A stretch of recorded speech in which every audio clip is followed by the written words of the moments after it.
Hello दोस्तों, कैसे हो।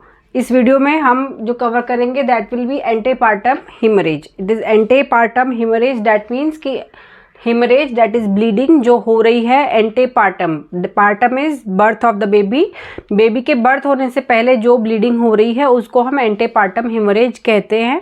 And what is the definition? It is defined as the bleeding from or into the genital tract after the 28 weeks of pregnancy. This 28 week is an arbitrary limit for viability of the pregnancy, क्योंकि हम मानते हैं after 28 weeks अगर bleeding हो रही है, कुछ हो रहा है, तो जो बेबी बाहर आएगा that has the viability.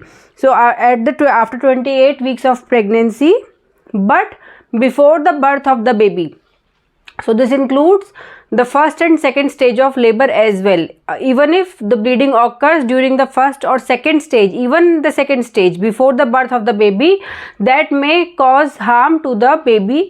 So it is the definition: bleeding occurring from or into the genital tract after 28 weeks of pregnancy but before the birth of the baby. So this is the antepartum hemorrhage. Now what are the types of antepartum hemorrhage? Causes, we can say what are the causes of antepartum hemorrhage. We can grossly divide the causes into 2/3 cases APH के जो approximately 2/3 cases, or you can say 70% approx, they are coming from the placental causes, and the remaining 30% they are non-placental. उसमें से भी जो आपके 30% हैं, from those 30%, 25% they are indeterminate. You cannot locate where from the blood is coming, and 5% they are extra placental. That means either उसके जो causes होते हैं they are local causes, usually cervical polyp हो सकता है, वहाँ से ब्लीडिंग हो सकती है. Then cervical cancer, malignancy, early stages, वहाँ से ब्लीडिंग हो सकती है. देन वेरिकोज वेन्स, वेजाइनल, हमने देखा है ड्यूरिंग प्रेगनेंसी आपका जो ब्लड वेस्कुलेचर है, जो ब्लड सप्लाई है, वो पूरा ही आपका जो जेनिटल ट्रैक्ट है, अपर जेनिटल, लोअर जेनिटल, सब इंक्रीज हो जाता है. तो वहाँ पे जब ब्लड सप्लाई ज़्यादा हो जाती है, कई बार वेरिकोज वेन्स हो जाती हैं, they get traumatized during intercourse and also that local trauma. तो these are the local causes, they have to be ruled out. And how will you rule them out? Examiner may ask you how you will rule out these local causes. So per speculum examination is very important in cases of antepartum hemorrhage, because you can find these causes only and only on per speculum examination. So if a patient of antepartum hemorrhage is coming to you, you have to do the per speculum examination, but you have to withhold the per vaginal finger examination. Always remember this. Per speculum examination is important to find out the local causes.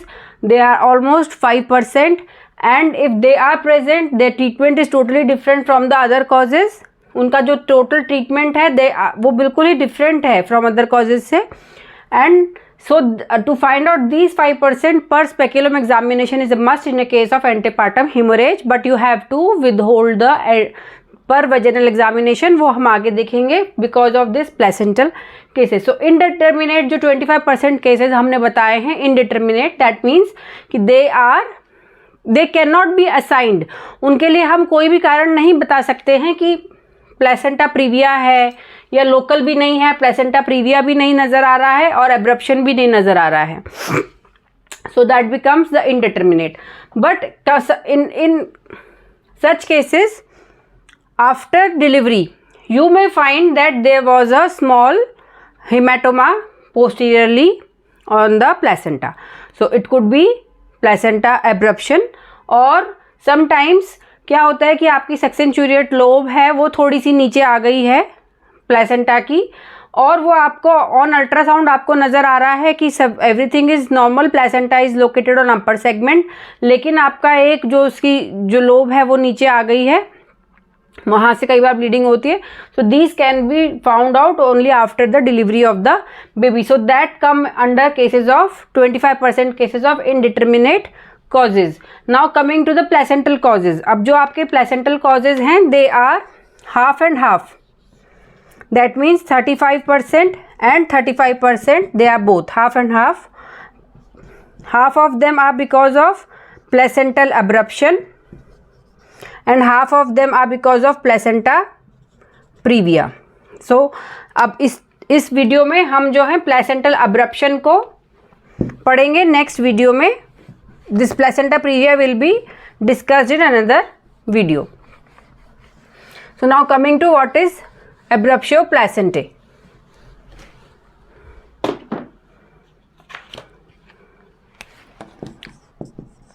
Abruptio placentae, or it is known by various other names: placental abruption, accidental hemorrhage, or ablatio placentae, or premature separation of placenta. So in this case the placenta is located normally in placenta previa and abruptio placentae. में दोनों में फ़र्क क्या होता है? previa means नीचे की तरफ, तो placenta previa first it is coming. Baby से पहले आपका प्लेसेंटा नीचे लोकेटेड होता है तो वो आने की कोशिश करता है, तो दैट इज प्लेसेंटा प्रीविया. जो लोकेशन है अपर सेगमेंट में जो रूटीनली प्लेसेंटा आपका इम्प्लांट होता है उसमें वैसा नहीं हुआ है. प्लेसेंटल लोकेशन जो है वो आपके लोअर यूट्राइन सेगमेंट में है या नियर टू द सर्वाइकल ऑस है.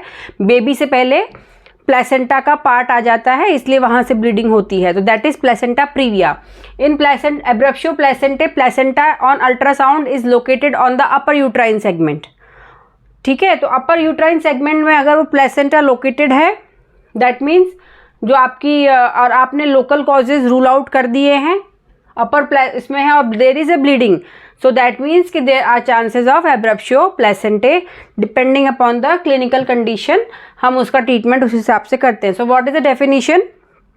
It is one form of antepartum haemorrhage. This is a one form of antepartum hemorrhage where the bleeding occurs due to premature separation of the normally situated placenta. So what do you mean by premature? What is the time? वो time क्या होता है जब आपका placenta separate होना चाहिए? जी हाँ, वो आपका होना चाहिए after the birth of the baby, that means third stage of labour में.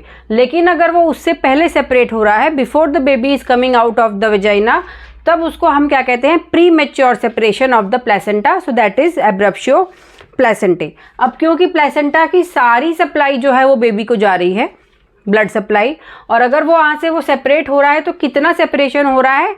सो इससे जो लॉस होता है वो बेबी का लॉस ज़्यादा होता है. इसमें पेरीनेटल मॉर्टेलिटी जो है उसकी मात्रा अधिक है. ऑलमोस्ट 15 to 20% पेरीनेटल मॉर्टेलिटी होती है और मैटरनल मॉर्टेलिटी भी इसमें बहुत अच्छी खासी होती है, 2 to 5% because of the blood loss. And this is usually in cases of concealed haemorrhage, जिसमें आपको पता नहीं चलता. कंसील्ड हिमरेज क्योंकि उसके कॉम्प्लिकेशंस भी अलग अलग होते हैं. So perinatal mortality is more in cases of abruptio placentae, around 15 to 20% and 2 to 5% maternal mortality भी इसमें रिपोर्टेड है. अब इसका इंसिडेंस क्या होता है? It is in hospital deliveries अगर आप देखेंगे तो it is seen to be 1 to 3 in 150 deliveries में आपको ये मिल सकता है. अब इसकी वेराइटीज़ क्या क्या होती हैं? एक तो प्लेसेंटा सेपरेट हुआ, ब्लड रिलीज हुआ और वो बाहर आपको नज़र आ गया, वो आपका सर्विक्स में से बाहर आया, वजाइना से बाहर आया. So it is a revealed type, reveal हो रहा है, blood is revealed, so it is a revealed type. Then is concealed, छुपा हुआ. प्लेसेंटल सेपरेशन हो रहा है बट जो ब्लड है वो किसी वजह से बाहर नहीं आ पा रहा है. मे बी जो मार्जिन्स पे से प्लेसेंटा रह गया कनेक्टेड, वहाँ से वो नीचे नहीं आ पा रहा, ट्रिकल नहीं हो पा रहा मेम्ब्रेन्स और उसके बीच में से, यूट्राइन वॉल के बीच में से, और वो आपका वहीं प्लेसेंटा के पीछे लोकेटेड ब्लड सप्लाई है, ब्लड कलेक्टेड है. या फिर जो प्रेजेंटिंग पार्ट है वो आपका एंगेज हुआ है, उसकी वजह से वो नहीं आ पा रहा है. So that is a concealed type. And mixed type में क्या होता है? थोड़ा आ जाता है, थोड़ा रह जाता है, थोड़ा वो क्यों होता है? जैसे अगर वो वहाँ पे आपका जब ब्लड जब ये सेपरेट होगा, सेपरेट होने के बाद में क्या होगा, वहाँ पे कभी कभी तुरंत क्लॉटिंग हो जाती है। तो जो क्लॉट हो गया है वो आपका तुरंत नहीं आ पाता है, और जो आपका फ्रेश ब्लड आपका आ रहा है वो आपका ट्रिकल होके नीचे जो क्लॉट नहीं हो पाया है वो आ जाता है। तो these are the 3 types of abruptio placentae: revealed, concealed and mixed. So mixed is the most common variety, और जो कंसील्ड है, जो छोटे होते हैं, they are diagnosed retrospectively after delivery. So वो आप इंडिटरमिनेट कॉजेज में उन्हें शुरू में गिन सकते हैं। और जो कंसील्ड में अगर आपका बहुत बड़ा हिमेटोमा जमा हुआ है, सो मोस्टली उसमें फीटस जो है वो डेड हो जाता है, and it may also risk the life of the mother also. So what is the aetiology, क्यों होता है? सो सबसे पहले तो हम कहेंगे कि ये this is not at all a preventable thing. हम इसको अच्छे से प्रिवेंट इजीली नहीं कर सकते, क्योंकि कुछ कॉजेज इसके ऐसे होते हैं जो कि हम अनअवॉइडेबल है, but they are some causes, some association जिसको हम कम कर सकते हैं, तो we can reduce the incidence. So जो अवॉइडेबल कॉजेज हैं, एक तो multiparity. Multiparity is seen to be risk factor for abruptio placentae. जो मल्टीपैरा होते हैं, it is commonly seen in those cases. क्यों? क्योंकि आपका जब आप देख रहे हैं रेगुलर हर बार मल्टीपैरिटी में जो एक कॉज दिया गया है कि why it is high risk factor, कि जब आपके प्रेगनेंसीज में प्लेसेंटेशन हो रहा है, फिर वहाँ पे स्कैरिंग भी होती है, मायोमेट्रियम ये एंडोमेट्रियम रीजनरेशन होता है, तो जो प्लेसेंटेशन होता है ये माना जाता है कि दैट इज़ समवॉट डिफेक्टिव। इस वजह से it get separated prematurely. So multiparity, अगर आप मल्टीपैरिटी रोक रहे हैं तो to some extent you can prevent this abruptio placentae also. So high birth order, advanced age में भी इसका एब्रप्शियो प्लेसेंटे के कॉजेज देखे गए हैं, केसेस ज़्यादा होते हैं। देन स्मोकिंग, अगर मदर स्मोकिंग है तो there are high risk of abruptio placentae, and cocaine abuse. So ये जो 4 कॉजेज हैं they are avoidable.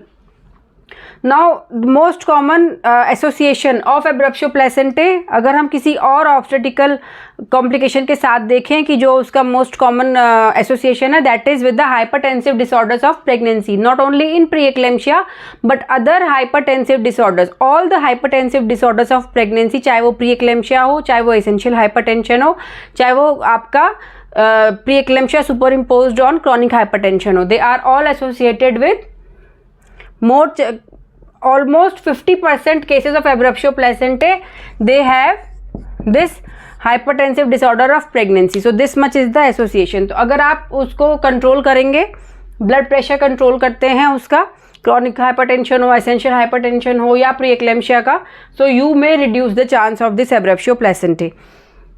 Then what are the other trauma? Trauma can be induced accidentally, like in cases of road traffic accident. In that case आपका ये हो सकता है abruptio प्लेसेंटे, जब compression होता है बेल्ट से, या सडन आपका जब ब्रेक लगता है तेज़ मूविंग कार में, उसमें से भी एब्रप्शियो प्लेसेंटे हो सकता है, या ब्लो टू द एब्डोमेन हो सकता है, ब्लंट ट्रॉमा डोमेस्टिक वायलेंस में हो सकता है, फॉल हो सकता है। तो these are all causes. Trauma जो आपका आइट्रोजेनिक भी हो सकता है, that is while doing the amniocentesis, आप अगर amniocentesis USG गाइडेड नहीं कर रहे हैं और आपकी नीडल जो है वो प्लेसेंटा में ही चली गई, तो वहाँ पे आपका एब्रप्शन हो जाएगा। So amniocentesis is to be done under USG guidance preferably. एक चीज़, दूसरी चीज़, अगर आप एक्सटर्नल केफेलिक वर्जन कर रहे हैं GA में और आपने थोड़ा फोर्स लगा दिया उसको बेबी को घुमाने के लिए, तब भी आपका ये एब्रप्शन हो सकता है। बट फॉर्चुनेटली अब caesarean section it is very safe for mother and baby as well. तो सब ब्रीच डिलीवरीज जो होती हैं उनको हम सी सेक्शन के लिए ले लेते हैं, तो इसलिए एक्सटर्नल केफेलिक वर्जन यूजुअली अब बहुत कम होता है, तो इसलिए ये भी उसका आपका कम है।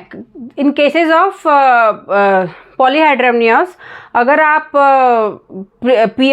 ये रप्चर ऑफ मेम्ब्रेन्स कर रहे हैं, तब उसमें कभी कभी सडन गश ऑफ लाइकर जैसे निकलेगा, तो एकदम से यूट्राइन जो कंपार्टमेंट है वो डिकम्प्रेस होगा और वहाँ पे जो आपका जो प्लेसेंटल अटैचमेंट है उसका सेपरेशन हो जाएगा. सो इन दैट केसेस, तो ऐसे केस में it is better to do amniocentesis rather than rupture of membranes. So ये जो कॉजेज हैं these can be avoidable with care. Now supine hypotension syndrome में भी होता है. जब आप पेशेंट आपके पास एंटीनेटल केयर में आ रहा है, you tell the patient not to lie on the back and preferably to lie on the left lateral position. And what is short cord? When cases of short cord, either it is relative or it is true short cord, then at the time of delivery के दौरान usually क्या होता है, जब baby को बाहर आ रहा है तो शॉर्ट कॉर्ड से वो पुल हो जाता है.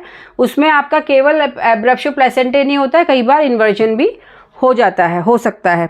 और सिक प्लेसेंटा, इसमें हमने बताया जब आपका मल्टीपैरिटी होता है या एजिंग के वजह से आपका प्लेसेंटेशन में ही समस्या है, बाकी कोई और कॉज नहीं है, लेकिन आपका प्लेसेंटेशन में समस्या है और वो आपका जल्दी से निकल रहा है. Some very rare cases torsion of the uterus can cause, and yes of course thrombophilias and also antiphospholipid antibody syndrome में भी एब्रप्शो प्लेसेंटे प्री-मैच, खास करके प्रीटर्म जो होता है उसमें आपको वो ज़रूर टेस्ट करने चाहिए to find out, and because it is preventable by proper treatment. So किसी को एब्रप्शो प्लेसेंटे की हिस्ट्री है और उसमें सबसे बड़ी बात है रिकरेंस रेट जो है एब्रप्शो प्लेसेंटे में, it is almost 10 fold, and एक के बाद 10 फोल्ड बढ़ जाता है, और अगर 2 के बाद है तो ऑलमोस्ट 25% उसका रिकरेंस रेट होता है. सो और वो आप कैसे, अगर वो थ्रोम्बोफिलियाज या आपके एप्ला की वजह से है, एंटीफॉस्फोलिपिड एंटीबॉडी सिंड्रोम की वजह से है, तो लो डोज हिपैरिन जो है उसको कंटिन्यूस थ्रू आउट प्रेगनेंसी में प्रिवेंट दिस कॉम्प्लिकेशन. सो अगर किसी को एब्रप्शो प्लेसेंटे होता है तो it is better to evaluate the women for that condition also. So these are the aetiological causes. अब हाइपरटेंशन, जो हाइपरटेंसिव डिसऑर्डर्स हैं उसमें एब्रप्शो क्यों होता है, it may be asked in your viva exam और in short note also. So सब उसका जो मैकेनिज्म है वो क्या होगा, जो स्पाइरल आर्टेरियोल्स जो आती हैं, जो हमने देखा कि उनकी फनलिंग हो जाती है, तो कई बार हाइपरटेंशन में हम जब पढ़ेंगे तो वो आपके जो फनलिंग जो है ये आपका जो यहाँ पे कोरियोनिक टिश्यू जो इन्वेजन होता है, फनलिंग जो कॉज करता है वो नहीं होता, वहाँ पे वॉजो कॉन्स्ट्रिक्शन हो जाता है.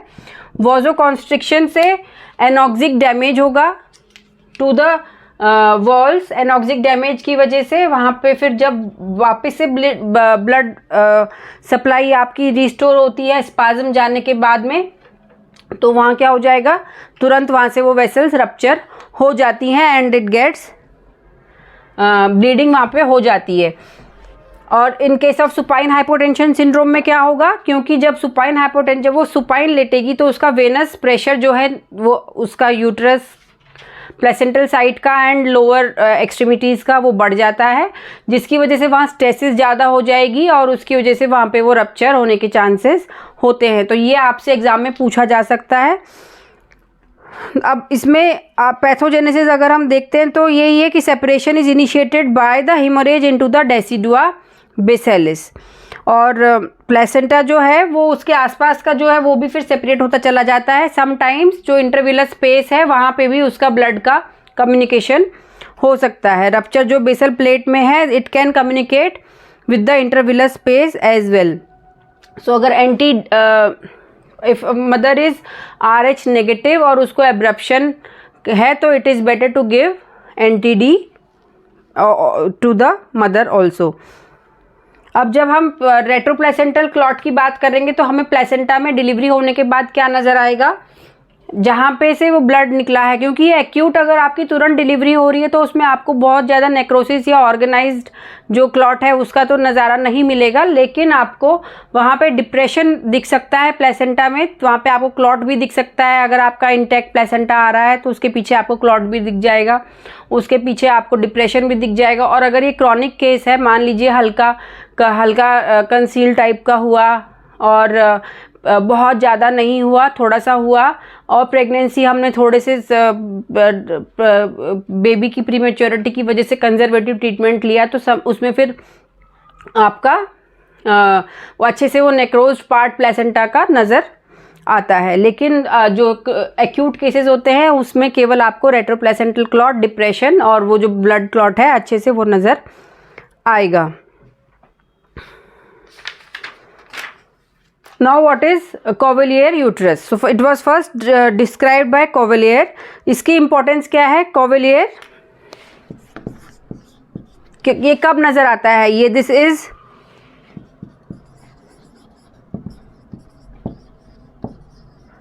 Cavalier uterus इज जब जो रेट्रोप्लेसेंटल ब्लड आपका जमा हो रहा है, sometimes it takes entry into the uterine myometrium.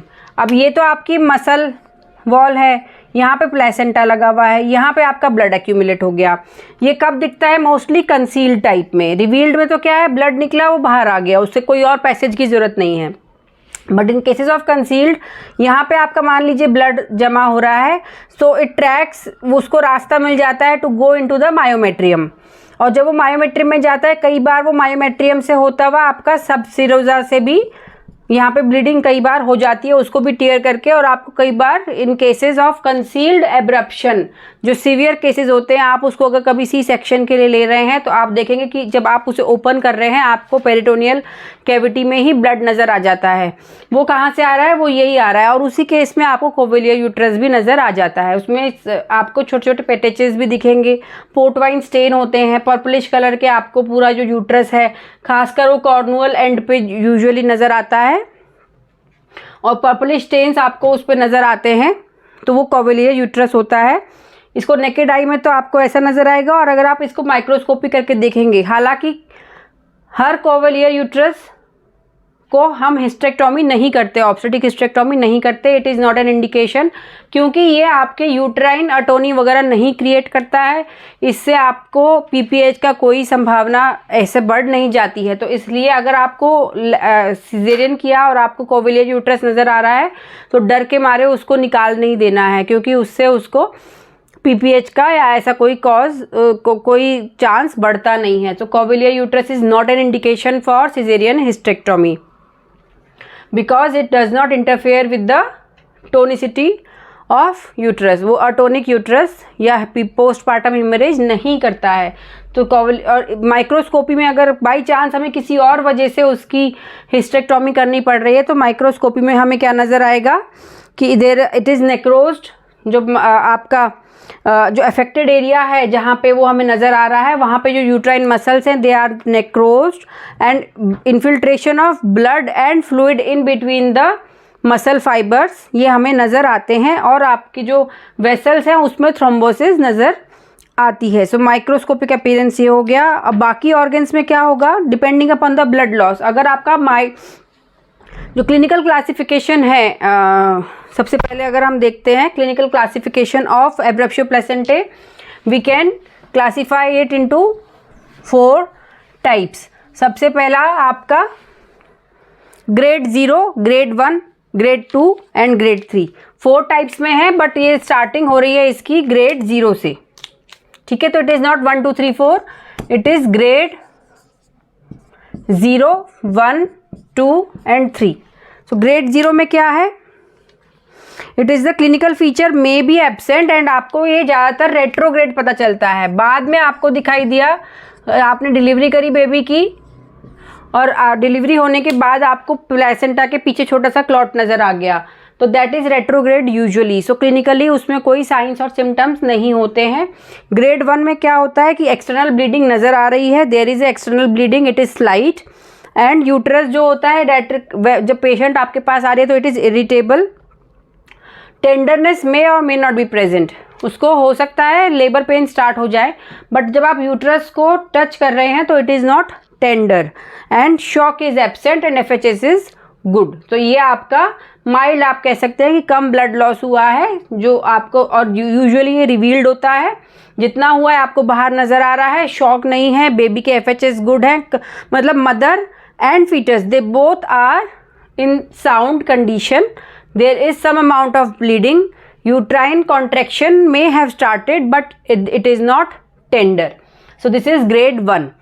ठीक, now grade 2. grade 2 में क्या हो जाता है? external bleeding, it is mild to moderate, uterine tenderness is always present. आपका जो यूट्राइन की टोनिसिटी है वो बढ़ जाती है, टोनिक यूट्रस कंडीशन में आता है। जब आप उसको टच करेंगे तो वो पेनफुल होता है और आप देखेंगे कि यूट्रस में रिलैक्सेशन नहीं हो रहा है। शॉक नहीं होता है मदर में, बट फीटल डिस्ट्रेस में भी प्रेजेंट और even fetal demise is present. Shock is in mother, shock is absent. So baby की जो कंडीशन है that is compromised and mother condition is haemodynamically stable. Grade 1 में आपके दोनों स्टेबल हैं, both mother and fetus they are stable. Grade 2 में क्या हो रहा है, mother is haemodynamically stable, shock नहीं है, शॉक इज एब्सेंट, अब fetus is compromised, either there is distress और इंट्रायूट्राइन फीटल डेथ। सो इसमें आप ग्रेड 2 में आए हैं तो फीटस कॉम्प्रोमाइज हो गया है, मदर अभी कॉम्प्रोमाइज नहीं हुई है। और ग्रेड 3 में they both are compromised, fetus is invariably dead and mother is in shock. So इसमें तो दोनों ही कॉम्प्रोमाइज़ हैं and it is the most serious condition. अगर ये है तो मान लीजिए कि उसमें अच्छा खासा कंसील्ड हीमोरेज है। So these are the grading. अब इन्हीं ग्रेडिंग के आधार पे या कितना ब्लड लॉस हुआ है उसके आधार पे अदर ऑर्गन भी इन्वॉल्व होते हैं। When there is blood loss definitely there may be signs of shock. और जब आपके शॉक होते हैं, शॉक के साइंस होते हैं, तो शॉक के साथ ही साथ जो ब्लड लॉस और जो कोएगुलेशन कोएगुलेबल पैथोलॉजी जो है वो भी आपको नज़र आएगी। तो सबसे पहले तो ब्लड लॉस कितना होगा जो कि आपको क्लिनिकली नज़र आएगा, तो it can be less than 15% अगर ब्लड लॉस है तो आपको no signs of distress to mother और बेबी। देन आपका 15 to 30% अगर है तो शॉक तो मदर में नहीं होगा, बच्चा कॉम्प्रोमाइज होगा, फीटस इज कॉम्प्रोमाइज्ड। ये ब्लड लॉस है, how much % of blood loss is occurring, this may be asked in your viva specially for post graduates. Fetus is compromised but mother में shock नहीं है, shock no shock, but yes definitely there could be tachycardia जो आपकी body ने बना रखा है, and hypotension हो सकता है। So these are the findings in mother. Fetus is compromised, mother में शॉक नहीं है लेकिन there is tachycardia, there is hypotension, there is weak pulse pressure, and if it is more than 30 to 40% it is a severe form. इसमें mother baby तो dead है ही है एंड मदर जो है मदर इज इन शॉक। अब shock में आने पे क्या क्या हो सकता है, सबसे पहले तो शॉक में आने पे आपकी किडनी डैमेज होती है, क्योंकि शॉक को मेंटेन करने के लिए वोजोकॉन्स्ट्रिक्शन होगा। वोजोकॉन्स्ट्रिक्शन किडनी में भी होता है, वहाँ पे एक्यूट ट्यूबुलर नेक्रोसिस हो सकती है, ठीक है। और एक होता है shock protein urea, this can be asked how it is different from protein urea of pre eclampsia. So shock protein urea जो होता है इन केस जब आपको मदर को किसी भी कारण से शॉक हो रहा है, अब हम एब्रप्शियो प्लेसेंटे पढ़ रहे हैं तो हम इसी के बारे में बात करेंगे।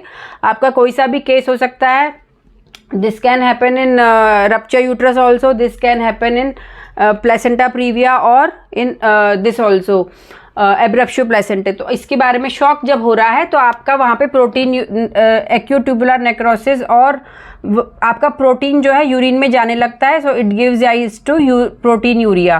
तो this is shock proteinuria. इसका क्या खासियत है, जब हम शॉक को आपको तुरंत उसको ट्रीटमेंट देते हैं, उसको रीस्टोर करते हैं उसकी हीमोडायनामिक स्टेटस, और after delivery of the baby 48 hours के बाद में ये रिजॉल्व हो जाता है। जबकि आपका जो proteinuria due to pre eclampsia है it may take longer time. So this is shock protein urea. It may be asked in your viva exam. और ये तो आपके किडनी के चेंजेस हो गए। वहाँ पे आपको जब ज़्यादा है, हमने देखा जब सीवियर लॉस हो रहा है तो वहाँ पे आपका एक्यूट रीनल फेलियर भी हो सकता है। जो सीवियर कॉम्प्लिकेशंस हैं इसकी, एक्यूट रीनल फेलियर ये हो सकता है। अब क्योंकि हमारे पीछे वहाँ पे ब्लड का क्लॉट जमा हो रहा है, स्पेशली इन कंसील टाइप, जहाँ पे आपका ब्लड निकला वो बाहर नहीं निकल पाया, वहीं पे क्लॉट हो गया, तो उसकी वजह से पेशेंट में land into DIC as well. उसका fibrinogen level will fall down less than 150. Platelet may also fall down, और अगर आपके लेस देन 20,000 है और आप नॉर्मल डिलीवरी एक्सपेक्ट कर रहे हो तो आप प्लेटलेट देंगे, और लेस देन 50,000 है ऑपरेटिव के लिए तब आप प्लेटलेट देंगे। देन क्या हो सकता है उसका FDP फाइब्रिन डिग्रेडेशन प्रोडक्ट्स बढ़ जाते हैं, और D dimer they also rise. ये आपका जो वहाँ पे कंजम्पशन कोअगुलोपैथी होती है आपका, वो उसको क्लॉटिंग में सारा आपका यूज़ हो गया और आपके पास अब नॉर्मल बॉडी के लिए नहीं बचा, और it gives rise to DIC। तो दिस इज़ ब्लड कोअगुलोपैथी भी होती है इसमें। This is the most important thing that you have to remember. Differential diagnosis क्या होती है इसकी? डिफरेंशियल डायग्नोसिस इज, अब ये डिफरेंशियल डायग्नोसिस करेंगे और जो बाकी का इसका प्रोग्नोसिस, मैनेजमेंट, ट्रीटमेंट है वो हम नेक्स्ट वीडियो में देखेंगे। सो डिफरेंशियल डायग्नोसिस, क्योंकि पेशेंट को जो ब्लीडिंग है वो किस प्रकार की आ रही है, दोनों कंडीशन में मैं आपको बताती हूँ रिवील्ड और कंसील्ड में क्या फ़र्क है। जो ब्लड है आपका, जो कैरेक्टर ऑफ ब्लीडिंग है, इट इज़ पेनफुल। सबसे पहले तो differentiated from, because it is antepartum haemorrhage, we have to differentiate it from placenta praevia. Placenta praevia में पेनलेस ब्लीडिंग होती है, it is painless, painless, causeless, कोई कॉज नहीं होता, कोई ट्रॉमा नहीं हुआ है ना, कोई पेन नहीं हुआ है, बस एकदम से ब्लीडिंग स्टार्ट हो गई। That is the clinical most common clinical presentation of placenta previa. लेकिन in case of abruption the bleeding is associated with pain, bleeding का पेन के साथ होती है। Bleeding can be mild, can be moderate, can be severe. अब revealed और concealed में क्या फ़र्क है? रिवील्ड में जितना ब्लड लॉस वो बता रही है उतना ही उसका आपको हेमोडायनेमिक स्टेटस नज़र आ रहा है।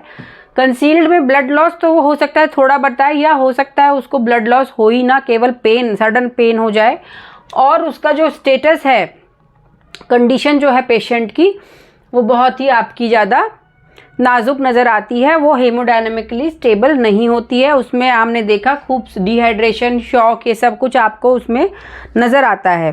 पैलर, माइल्ड में जितना ब्लड लॉस होगा उतना ही उसको पैलर नज़र आएगा, लेकिन in case of concealed it is more as compare to the amount of blood loss. Features of pre eclampsia, जो कंसील्ड वैरायटी होती है उसमें यूजुअली प्री एक्लेम्शिया एसोसिएटेड ही होता है, और रिवील्ड में मे और may not be present. Uterine tone जो होती है, रिवील्ड में जितना हुआ वो बाहर आ गया, सो वहाँ पे टोन नहीं बढ़ती है, टेंडरनेस कम रहती है। लेकिन in case of concealed uterus is tender to touch. Fetal parts can not be made out in concealed, because वो इतना टेंडर होता है कि आप उसको टच ही नहीं कर सकते, पेनफुल होता है। कंसील्ड अगर आपका ज़्यादा है, अमाउंट ज़्यादा है, तो fetus is usually dead, and जो यूरिन आउटपुट है वो भी आपका हो सकता है कॉम्प्रोमाइज़ हो जाए, हो सकता है शॉक की वजह से उसको वो रीनल फेलियर में हो। तो दीज आर द, अब अल्ट्रासाउंड में आपको नज़र आ जाता है कि भाई प्लेसेंटा लोकेशन कहाँ पे है, so you can differentiate on ultrasound whether it is placenta previa और एब्रप्शन। जब तक आपका डिफरेंशियल नहीं हो रहा है आपको उसको पर वजेनल एग्जामिनेशन नहीं करना है, पर स्पेकुलम ज़रूर करना है। और हमें अल्ट्रासाउंड में जो फ्रेश आपका जो ब्लड आपका रेट्रोप्लेसेंटल ब्लड है, इट कैन बी आइसोइकोइक, जैसा प्लेसेंटा नज़र आता है वैसा ही वो होता है, तो कई बार मिस हो सकता है। और it may be hyperechoic. Hyperechoic मतलब it is more white it is, so it can be, तो हम उसको उसका वॉल्यूम भी कैलकुलेट कर सकते हैं। और जो आपका लेट है, मान लीजिए हल्का कोई माइल्ड सा कंसील्ड हीमोरेज उसको हुआ, और वो हमने फिर, क्योंकि मान लो वो 34 वीक्स की प्रेगनेंसी थी, हमने उसको थोड़ा सा कंटिन्यू होने दिया फीटल लंग मैच्योरिटी के लिए, तो तो उस केस में जो आपका ओल्ड है रेट्रोप्लेसेंटल वो आपको एनइकोइक बिल्कुल ब्लैक नज़र आएगा। Okay, so these are the ultrasound appearance of retroplacental blood. Because isoechoic भी नज़र आता है, so it may be missed. Isoechoic to placenta मतलब जैसा प्लेसेंटा वैसा ही वहाँ पे ब्लड क्लॉट नज़र आ रहा है। So what are the differential diagnosis revealed में तो हमने उसको डिफरेंशिएट कर दिया फ्रॉम जो आपके local causes and from placenta previa. और मिक्स्ड और कंसील्ड में क्योंकि उसमें पेन ज़्यादा होता है, you may confuse it with rupture uterus, rectus sheath haematoma हो सकता है, देन अपेंडिकुलर और इंटेस्टिनल परफोरेशन। बिकॉज पेन है, कोई ब्लड लॉस नहीं है और केवल पेन है, तो आप उसको अदर सर्जिकल कंडीशन से भी कंफ्यूज कर सकते हैं। अगर उसमें ट्विस्टेड ओवेरियन ट्यूमर, बट हमारे पास अगर कोई अल्ट्रासाउंड फाइंडिंग है पुरानी कि उसको कोई ओवेरियन ट्यूमर नहीं है, तो फिर ये तो रूल आउट हो जाती है। Then volvulus, this is another surgical condition. And acute hydramnios is a obstetrical condition जिसमें हमें इसे हटाना है, क्योंकि in cases of concealed abruption जब हम आपका यूट्राइन पाल्पेशन करेंगे, because of the retroplacental blood clot present, uterine size जो होता है it may be more than the expected height of uterus. और जो आपका हम एक्यूट ये बोल रहे हैं हाइड्रोमनियोस, उसमें भी आपका यूट्राइन साइज जो होता है it is more than the period of gestation. So इनको हम अल्ट्रासाउंड में अगर आपको नज़र आ रहा है कि फिटस और लाइकर का अमाउंट, उससे हम इसको डिफ्रेंशिएट कर सकते हैं। And tonic uterine contraction. So these are the differential diagnosis you have to look in cases of concealed, जहाँ पे आपकी ब्लीडिंग प्रेजेंट नहीं है, केवल पेन के साथ वो आ रही है और पेन इतना है कि she may be tossing in bed and उसका हीमोडायनेमिक स्टेटस जो है वो भी पूरा अनस्टेबल हुआ है। दिस हीमोडायनेमिक स्टेटस जो है वो आपका जो एक्यूट हाइड्रोमनियोस है उसमें आपका वो हैम्पर नहीं होगा। So this is also condition जो आप उसको डिफ्रेंशिएट कर सकते हैं। ये वीडियो में मैंने आपके लिए इसको कवर किया है। नेक्स्ट वीडियो में we will discuss about the prognosis, we will discuss about the management and the treatment. आपको ये वीडियो कैसा लगा ज़रूर बताइएगा। कोई क्वेरी है तो आप प्लीज़ कमेंट बॉक्स में ज़रूर डालिएगा, हम रिप्लाई करेंगे। और अगर आपको ये वीडियो पसंद आया है तो हमारे चैनल को सब्सक्राइब ज़रूर करिए। हमारा एक और चैनल है डॉक्टर स्वाति लेक्चर्स, उसमें आपको जो भी मेडिकल के सब्जेक्ट्स हैं सारे, all first second third fourth year के, वो सभी को हमने उनके पार्ट्स को कवर कर रहे हैं, तो आप उसको भी सब्सक्राइब कर सकते हैं। Thank you very much. Hello friends, welcome again to the video, the series second video in this series of abruptio placentae. इसको हमने पिछले वीडियो में अच्छे से डिस्कस किया था। इस वीडियो में हम इसका प्रोग्नोसिस, मैनेजमेंट और ट्रीटमेंट पार्ट जो है वो कवर करेंगे। तो abruptio placentae is a type of antepartum haemorrhage, और इसको हम प्लेसेंटा प्रीविया से या अदर कॉजेज से कैसे डिफ्रेंशिएट करेंगे ये आप इसके पहले वाले वीडियो में जाके देख सकते हैं, प्लेलिस्ट में आपको वीडियो मिल जाएगा। तो सबसे पहले अब हम इसमें देखेंगे कि प्रोग्नोसिस, छोटा सा एक क्विक रिवीजन मैं आपको दे दूं, क्योंकि वो प्रोग्नोसिस भी मैनेजमेंट भी आपका सारा उसी पर डिपेंडेंट है। जो हमने पढ़ा था कि जो ये एब्रप्शो प्लेसेंटे जो होता है उसको हम क्लिनिकल जो क्लासिफिकेशन करते हैं, it is grade 0, grade 1, 2 and 3। हमने 0 में देखा था कि इसमें क्या होता है, रेट्रोग्रेड डायग्नोसिस होती है। It is a retrograde diagnosis is made, clinically कुछ नहीं होता है। जब डिलीवरी होती है, डिलीवरी के बाद आपका जब प्लेसेंटा निकलता है तो उसके पीछे हम एक छोटा सा क्लॉट देखते हैं, तो it is usually it is a retrograde diagnosis. अब जो हमारा ग्रेड 1 है, इसमें फीटल हार्ट साउंड्स भी ओके होते हैं और मैटरनल कंडीशन भी ओके होती है। वो जो ब्लीडिंग होती है वो रिवील्ड टाइप होती है एंड स्लाइट होती है, जिसके वजह से ना तो मैटरनल कॉम्प्लिक तब तक ना उसमें कोई शॉक हुआ है, ना हाइपोटेंशन हुआ है, और ना ही फीटल में FHS आपके वेरिएबल हो रहे हैं। जो ग्रेड 2 होता है, मैटरनल को शॉक तो नहीं हुआ है तब तक, शॉक तो नहीं हुआ है, हाइपोटेंशन टैकीकार्डिया हो सकता है, but she is not in shock. And fetus में either there is fetal distress और fetus may be dead. This is either और, दोनों कंडीशन हो सकती हैं. मे बी वो आपको ब्लीडिंग के साथ आई है, उसमें उसको हाइपोटेंशन है, टैकीकार्डिया है. हाइपोटेंशन में आप इसलिए कंफ्यूज हो सकते हैं क्योंकि 50% जो केसेस ऑफ एब्रप्शो प्लेसेंटे हैं they are associated with the hypertensive disorders of pregnancy. Sometimes suppose she had sometime few days back blood pressure of maybe severe hypertension है, 170/110 उसका आपको BP चल रहा था. अब जब वो आपके पास आई है, she has come 130 and 74 mmHg blood pressure उसका आपका है. For you it will be like कि she is not having hypertension, but आपको उसको एक एक्यूट पेन है, उसकी जो हिस्ट्री है, ब्लीडिंग की हिस्ट्री है, उसको कंसील टाइप में ब्लीडिंग की भी हिस्ट्री नहीं होती, but there is a pain, severe pain होता है, आपका यूट्रस टेंडर होता है. ये बड़ी ही आप इसको आप वही मान के चलेंगे क्योंकि this is a life threatening condition. आपके पास आई है और मे बी उसका पल्स रेट है 120 बीट्स पर मिनट और वो पेन के साथ है. तो आप, कई बार ये होता है कि जो स्टूडेंट्स होते हैं, those who are not well prepared with, उन्होंने जो केसेस ज़्यादा नहीं देखे होते हैं, इनिशियली उन्हें लगेगा because she is in labour, pain है इसलिए उसको टैकीकार्डिया हो गया है, बट ओके उसका blood pressure is okay. So वो इस चीज़ को मिस कर जाएंगे, बट एक्चुअली शी, उसके हिसाब से उसको हाइपोटेंशन है. You do a urine albumin, आपके पास स्टिक्स होती हैं, आप अपने पॉकेट में रखते हैं. यूरिन एल्ब्यूमिन आप उसका तभी के तभी चेक करिए. You will majority of the time you will get 2+, 3+, 4+ urine albumin positive. तो ये इस सिनेरियो में कई बार पेशेंट आते हैं लेबर रूम में, अनबुक्ड प्रेगनेंसी है, उसके पास कोई रिकॉर्ड नहीं है प्रीवियस हिस्ट्री का, उसको ये भी नहीं पता कि मैं हाइपरटेंसिव हूँ. कई बार उसको इडीमा नहीं होता है और वो केवल आपके साथ सिर्फ पेन इन एब्डोमेन और ब्लीडिंग बोल के आएगी. आप उसको देखोगे तो आपको लगेगा शी इज़ नॉर्मोटेंसिव और अभी लेबर में है इसलिए उसको टैकीकार्डिया हो गया. लेकिन जब आप उसको उसका फ्लूइड जो है वो रिप्लेनिश करेंगे, देन यू विल गेट कि वो इतना बीपी लिए बैठी है वो पेशेंट.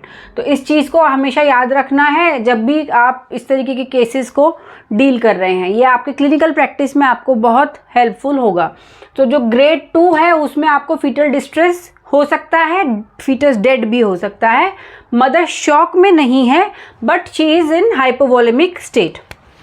और ग्रेड 3 जो है उसमें फीटस तो इन्वेरिएबली डेड है ही है, mother is also in shock.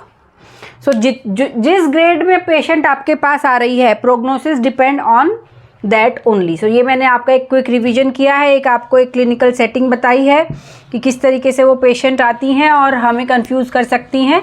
और जितना ज़्यादा हमारी डिटेल बेसिक्स क्लियर होंगे तो हम उन चीज़ों को पिकअप कर सकते हैं.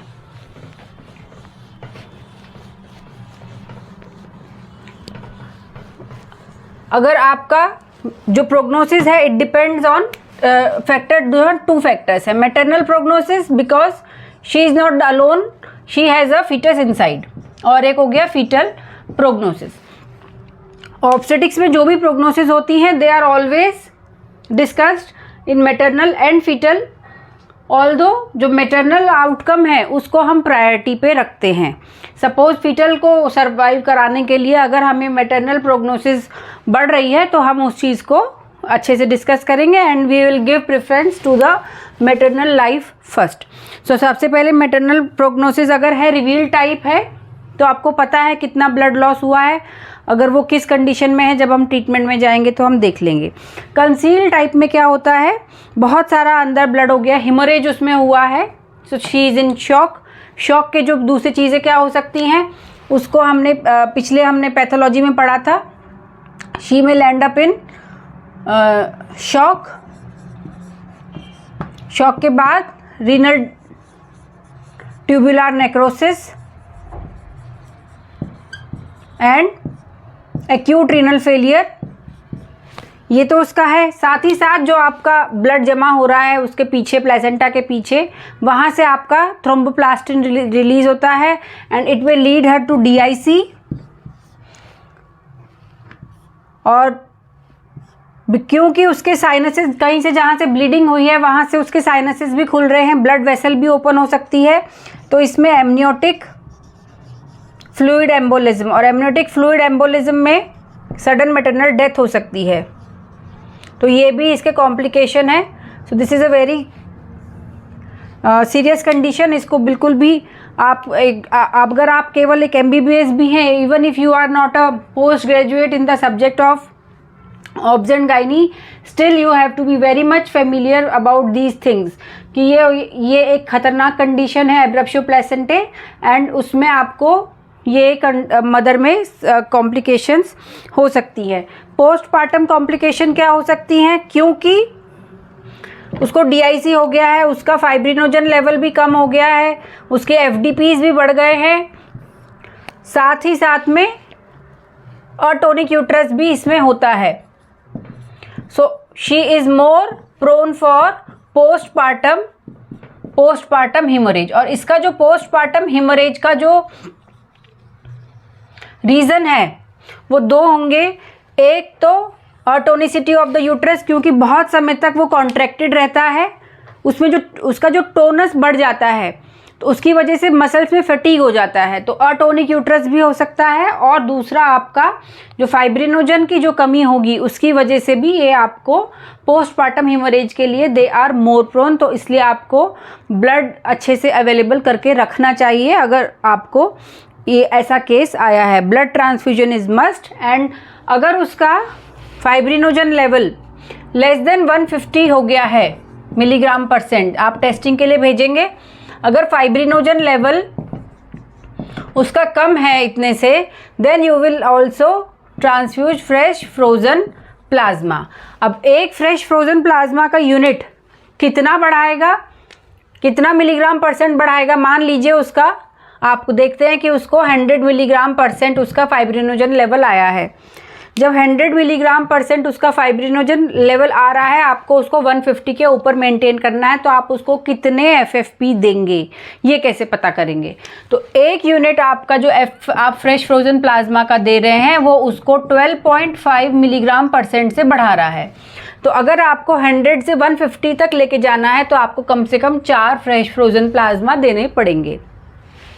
अब आई प्लेटलेट भी इसमें कम हो सकते हैं। तो प्लेटलेट बढ़ाने के लिए आपको जो एक यूनिट है वो आपका कितना से इंक्रीज़ करेगी प्लेटलेट्स को? अराउंड 15,000 के करीब वो एक यूनिट आपकी बढ़ा देती है। So this is important. एक unit of FFP will increase 12.5। Exam में आपको क्वेश्चन आ सकता है, MCQ आ सकता है कि ऐसे ऐसे पेशेंट आई है, उसका फाइब्रिनोजन लेवल जो है 100 mg% है फॉलोइंग, तो उसकी क्या क्या डायग्नोसिस आप देंगे? तो उसके डायग्नोसिस में होगा, मान लीजिए कि 4 FFP आप दे रहे हैं, या आप उसका इंडक्शन कर रहे हैं, या आप उसका सिजेरियन कर रहे हैं, तो उस तरीके से आपको पता होना चाहिए। This may come as a clinical question in MCQ also. So these were the, और इसमें सिजेरियन के रेट भी बढ़ जाते हैं। मैटरनल कॉम्प्लिकेशन में आपको प्रोग्नोसिस में ये भी है टू समटाइम्स जब आपका फीटस ओके आया है या फीटल डिस्ट्रेस में आया है तो उसको सैल्वेज करने के लिए आपको ये इसके रेट सिजेरियन के भी बढ़ जाते हैं। ये हो गई मैटरनल प्रोग्नोसिस। अब आ जाते हैं फीटल प्रोग्नोसिस पे। जो मैटरनल मॉर्टेलिटी है इसमें इट इज़ अराउंड 2 to 3%। अब फीटल प्रोग्नोसिस में अगर हम देखते हैं तो जो फीटल डेथ है रिवील टाइप में तो 25 to 30% होता है, but in cases of concealed variety जिसमें कि हमने देखा ग्रेड 3 अगर आ रहा है, ग्रेड 3 वाले केसेस उसमें ज़्यादा आते हैं 0, 1, 2, 3, तो उसमें आपकी जो fetal prognosis perinatal mortality is around 50 to 100%। और उस कंडीशन में we have to save the life of the mother, because when patient comes in labor the fetus is usually already dead। उस समय हमें केवल मदर का ही आउटकम इम्पॉर्टेंट होता है। और कई बार अगर आपका ये प्री मैच्योर एंटीपार्टम हेमरेज है तो जो डेथ होती है कई बार वो प्री मैच्योरिटी की, तो pre maturity and perinatal death, ये जो आपकी फिटल प्रोग्नोसिस है। और मैटरनल जो है अभी मैंने आपको बता दिया। अब जो मैनेजमेंट में हम क्या करेंगे, सबसे पहले तो किसी भी चीज़ को अगर हम प्रिवेंट कर सकते हैं तो that is the best thing, क्योंकि अब हमने इसमें कॉजेज़ देखे थे कि क्या क्या कॉजेज़ थे। तो जब अगर हम उन कॉजेज़ पे अटैक कर सकते हैं तो we can somehow prevent this. Somehow, this is not at all 100% preventable thing, but somehow we can prevent and by some measures we can reduce the poor prognosis by उसकी जो mother की condition को improve करेंगे तो उससे उसका prognosis बेहतर हो सकता है। तो प्रिवेंशन के लिए सबसे पहला फैक्टर हमने जो देखा था मल्टीपैरिटी। अगर हम हायर बर्थ ऑर्डर्स को कॉन्ट्रासेप्टिव एडवाइस देके रोक सकते हैं तो हम कहीं ना कहीं एब्रप्शियो प्लेसेंटा के केसेस को कम कर रहे हैं। अगर हम प्री एक्लेम्शिया या हाइपरटेंसिव डिसऑर्डर्स ऑफ प्रेगनेंसी को टाइमली डायग्नोज करके और उनको ट्रीट कर रहे हैं तो somehow we are reducing the chances of abruptio placenta. अगर हम स्मोकिंग को वुमेन को एडवाइस कर रहे हैं कि स्मोकिंग ना करे और वो हमारी बात मान रही है, somehow we are, so these are the preventive measures. Cocaine abuse को हमको कंट्रोल कराना है। साथ ही साथ जब कुछ आइट्रोजेनिक कॉजेज़ होते हैं, जैसे अगर हम एमनियोसेंटेसिस कर रहे हैं, सपोज आपका पॉलीहाइड्रोमनियस का केस है और अभी हमें उसको थोड़ा सा एमनियोटिक फ्लूइड डिकम्प्रेशन करना है, एमनियोटिक फ्लूइड हम उसका एमनियोसेंटेसिस से निकाल रहे हैं, तो it is better to do it under the ultrasound guidance. अब ultrasound machine is widely available, so ultrasound guidance में हमको पंक्चर करना चाहिए, स्पेशली खासकर जब आपका placenta is anteriorly located. You know the report कि उसका प्लेसेंटा एंटीरियर लोकेशन पे है, तो it is better to do it under the ultrasound guidance. और जब अब मशीन अवेलेबल होती ही है तो प्रिकॉशनरी मेजर लेना बहुत अच्छा रहता है। दूसरा, जैसे अगर हम किसी सेंटर में एक्सटर्नल किफेलिक वर्जन हो रहा है तो उसको याद रखना है, ध्यान रखना है कि उसमें फोर्सफुल आपको वर्जन नहीं करना है।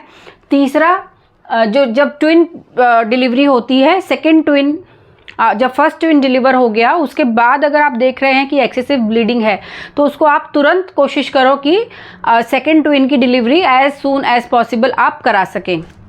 और फोर्थ वन जो है वो आपका अल्ट्रासाउंड गाइडेंस, ये हो गया, ट्विन हो गया और एमनियोसेंटेसिस का हो गया। एंड फोर्थ वन इज़ जब आप PROM कर रहे हैं किसी का, सॉरी PROM नहीं, जब आप ARM कर रहे हैं, आर्टिफिशियल रप्चर ऑफ मेम्ब्रेन्स कर रहे हैं, तो उस समय बेहतर होता है कि आप हेड को ऊपर से फिक्स करके करें।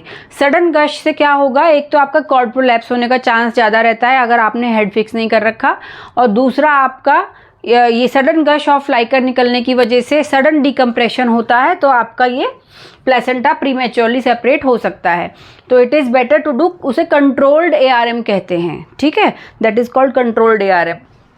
तो ये चीज़ें हमें ध्यान रखनी है। और दूसरा, हमें उसको अच्छे से ड्यूरिंग प्रेगनेंसी उसको आयरन सप्लीमेंटेशन देना है।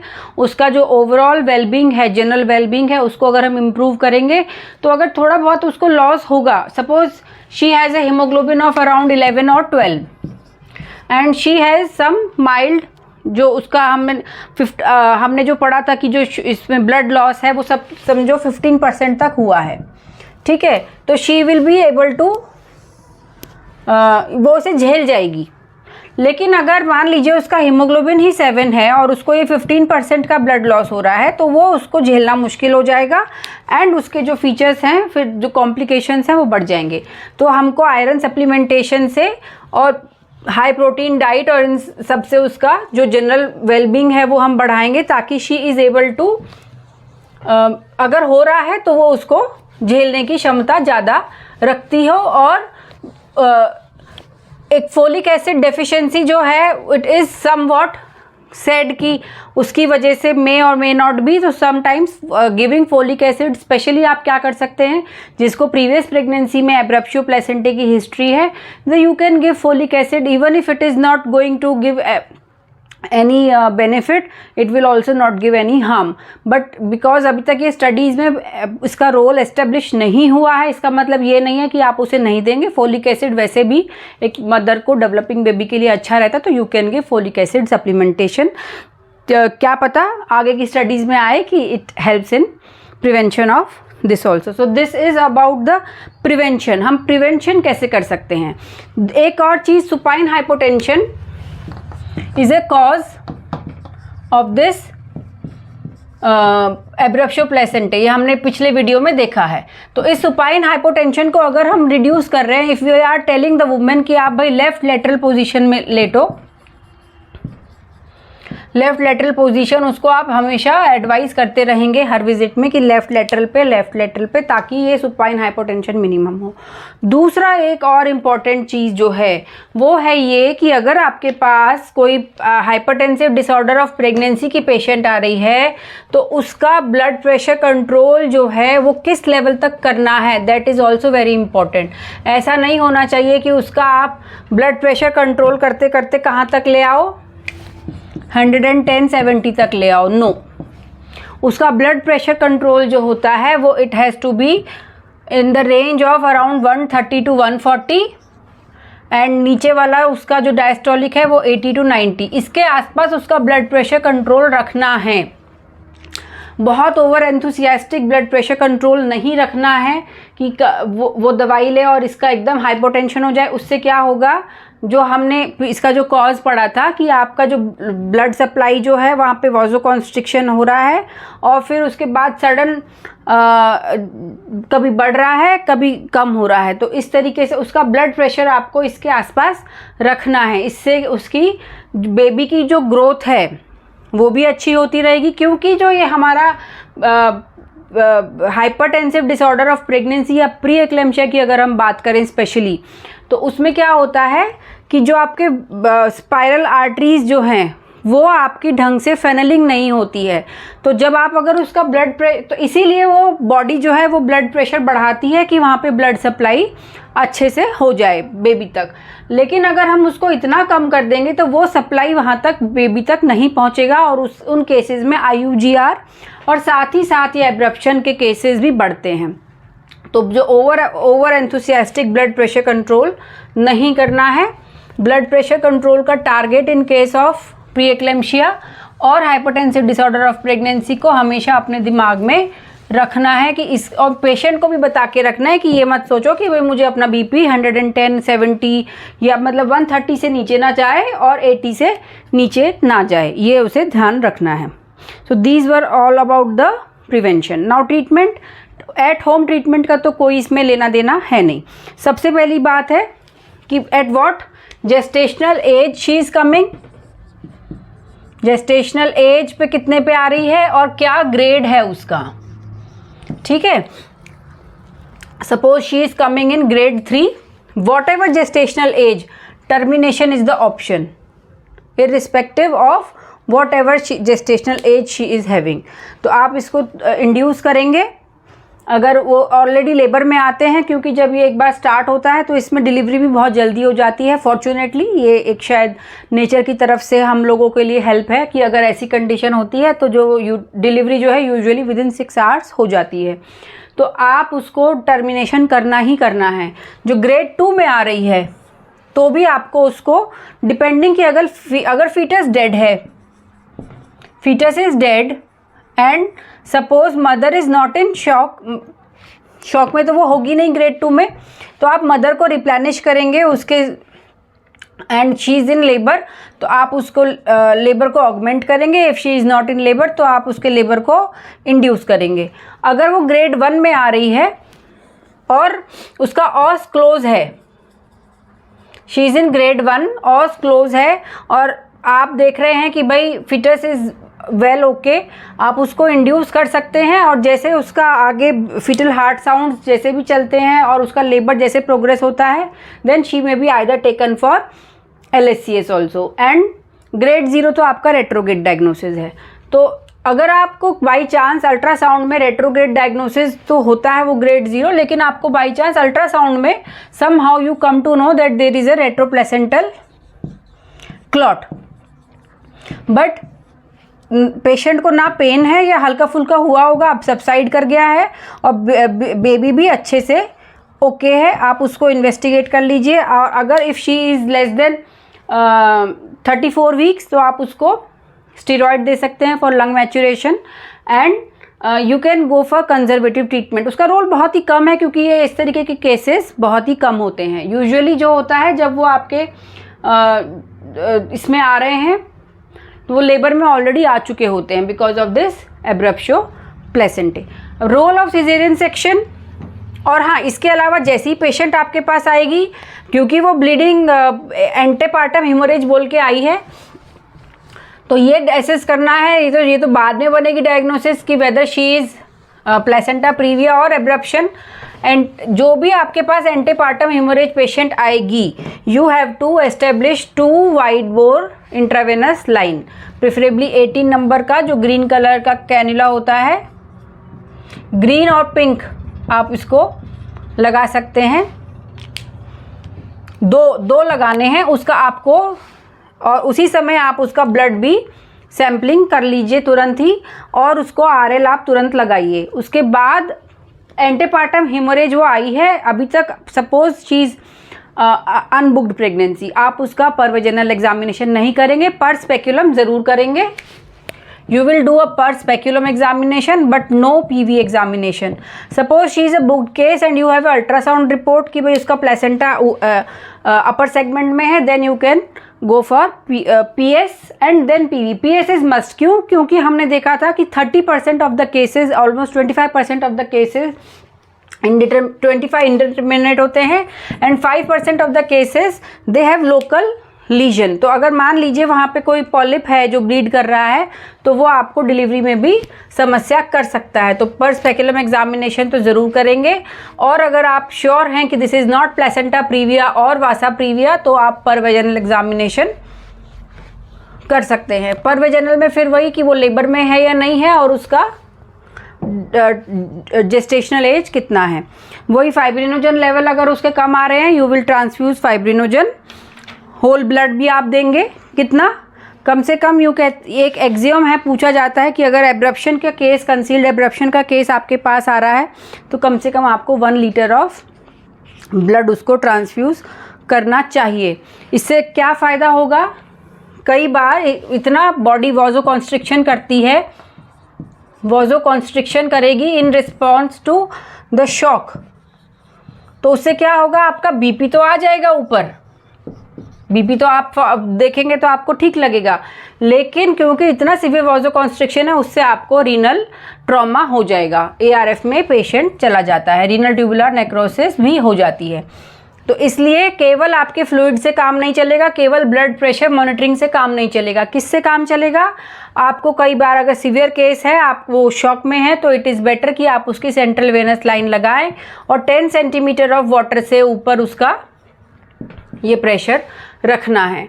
तो इसलिए यहाँ पे आपका ब्लड काम करता है, जब आप उसको ब्लड देते हैं तो ना वो केवल उसका जो इंट्रावस्कुलर कंपार्टमेंट फिल करता है बट उसको ऑक्सीजन कैरिंग कैपेसिटी देता है, उसको पोस्टपार्टम हेमोरेज अगर हो रही है तो उससे भी प्रोटेक्शन प्रोवाइड करता है और ओवरऑल उसके जो कॉम्प्लिकेशन रेट्स हैं उसको वो कम करता है। तो किसी भी एब्रप्शो प्लेसेंटे केस को जो आपका ग्रेड 2 ग्रेड 3 में आया हुआ है उसको आप ब्लड देने से हिचके नहीं, वो उसके लिए लाइफ सेविंग हो सकता है।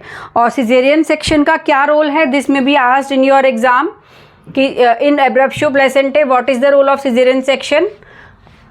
It is either in very early cases where fetus is alive and may be in distress और आप उसको बचाना चाह रहे हैं, तो वेरी अर्ली केसेस में भाई वो आपको दिख रहा है कि वो डिस्ट्रेस में है, you can save the life of the baby and mother की भी कंडीशन ओके कंडीशन में है, तो then you can do a caesarean section either in early cases और इन वेरी लेट केसेस जहाँ पे IUD है, पेशेंट भी बहुत क्रिटिकल है, आपने इंडक्शन कर दिया, ऑगमेंटेशन कर दिया, but by somehow it is not progressing as per your expectation. तो उस कंडीशन में to save the life of the mother and to stop the haemorrhage that is occurring, जो अंदर हेमोरेज हो रही है वो कंट्रोल नहीं हो पा रही है, डिलीवरी भी नहीं हो पा रही है और बेबी भी आईयूडी हो गया, सपोज उसका सारा लाइकर निकल गया वहाँ पे, वो आगे जो यूट्रस है वो बेबी पे पूरा, क्योंकि उसकी टोनिसिटी बढ़ जाती है तो वो आपका उस तरीके से